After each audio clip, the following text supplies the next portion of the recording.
Traders के लिए कोई सेपरेट अप्रोच? बहुत अप्रोच जरूरी है, और डीप ट्रेडर्स के लिए सबसे बड़ी अप्रोच यही है कि ओवरनाइट पोजीशन आप ना रखें, या रखें तो बिल्कुल कम।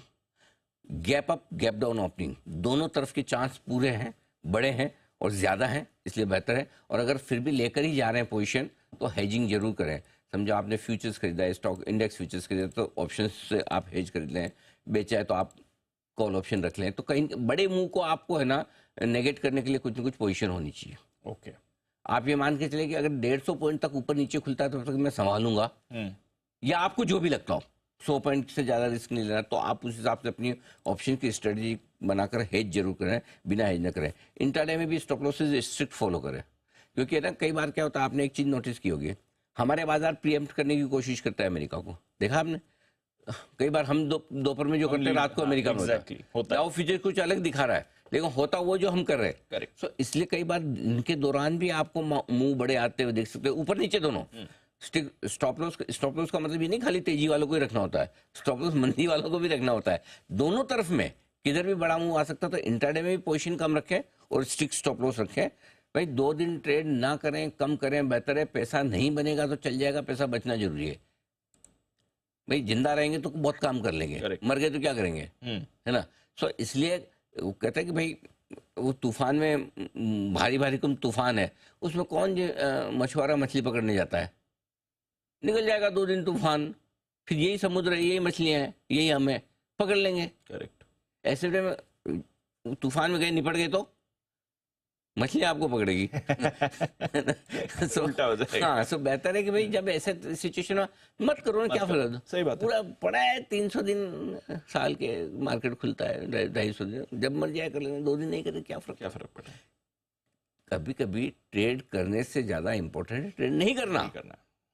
हाँ, थोड़ा संयम मेंटेन करो। ठीक है, गॉट इट।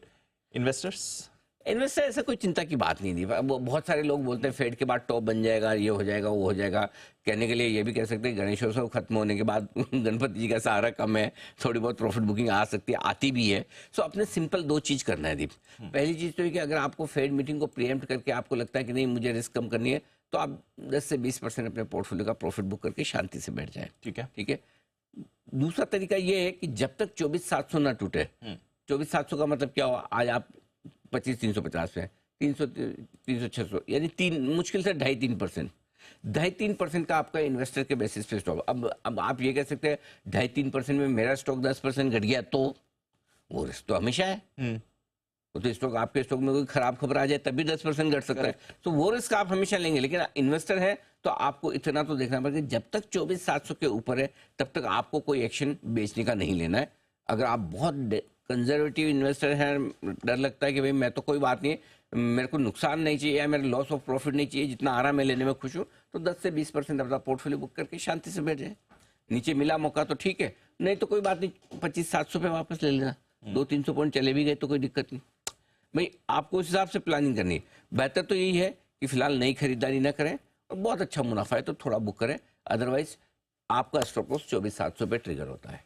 24,700 के नीचे आने पर इन्वेस्टर्स को थोड़ी बहुत प्रॉफिट बुकिंग वहां पे करनी चाहिए, वहां से ट्रेंड आपका न्यूट्रल होना शुरू कर सकता है। ये तो काफी गैप है सर। आप देखो, आप जानो, आपको 600 पॉइंट 700 पॉइंट काफी लगता है, कम लगता है, ये इंडिविजुअल चॉइस है। भाई आजकल देख क्या हो गया, टॉलरेंस लेवल हो गया कम। हाँ, लोग को 200 पॉइंट नीचे आते हैं मंदी आ गई। करेक्ट, डर लगने लगता है। मेरे को तो डर इस बात से लगता है कि मंदी 200 पॉइंट वाली मंदी कहाँ होती है? मंदी तो 2020 के बाद आपने देखी किधर है? नहीं देखी है, पता नहीं, फिर भी लोगों को लगता है कि वो तो हर महीने मंदी देखते हैं।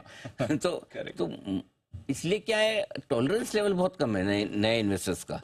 तो इसलिए आप अगर टॉलरेंस लेवल कम है तो एक ही दूसरा तरीका आपके पास है कि आपका रिस्क मैनेजमेंट स्ट्रांग होना चाहिए, और रिस्क लेने की कैपेसिटी ज्यादा है तो फिर दिक्कत नहीं, फिर बड़े मुंह आए हैं। अल्टीमेटली निफ्टी 30,000 भी होगा, 40 भी होगा, 50 भी होगा, सब कुछ होगा।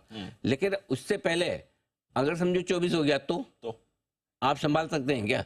और 24,000 में चलो मान लिया इंडेक्स 6-7% घटा, लेकिन अगर आपके स्टॉक 20% 25% घट गए तो और समझो लाइफ हाई पे भी आज आप हैं, उसके बावजूद कई सारे पीएसयू स्टॉक्स ऐसे हैं जो अपने हाई से 20% 15% नीचे है, करेक्ट। तो आपको तो लाइफ है एंजॉय करने का मौका ही नहीं मिल रहा है। सो मार्केट अलग तरीके से बिहेव कर सकता है, आपका स्टॉक अलग बिहेव कर सकता है, आपकी पोजीशनिंग प्रॉपर होनी चाहिए। ये होना चाहिए, ठीक है सर, गॉट इट। तो अलग अलग तरीके की स्ट्रैटेजी दे दी, ट्रेडर्स क्या करें, इन्वेस्टर्स आज खाली सिंपल और बड़े इवेंट से कैसे समझ। आज खाली इतने थोड़ा सा ऊपर के लेवल पे सावधान रहे, गैप से खुलने पर खरीदारी नहीं करें, थोड़ी प्रॉफिट बुकिंग करना चाहें ट्रेडर्स तो कर ले, 25,500 के आसपास अच्छी जगह है जहां पर आप चाहें तो थोड़ा प्रॉफिट बुक कर लें। और प्रॉफिट बुक करने के लिए भी रीजन अमेरिका नहीं है, कल एफआईज ने बेचा है जी। हो सकता है थोड़ी आज फॉलोअप सेलिंग और आए, संभावना है। ऊपर के लेवल पे एफआईज भी अगर लाइफ हाई के आसपास बड़ी इवेंट के पहले हल्के हो रहे हैं तो आप भी हो जाओ। एज ए ट्रेडर हल्के होने में कोई हर्ज नहीं है, बस सिंपल इतनी ध्यान रखना है। ठीक है।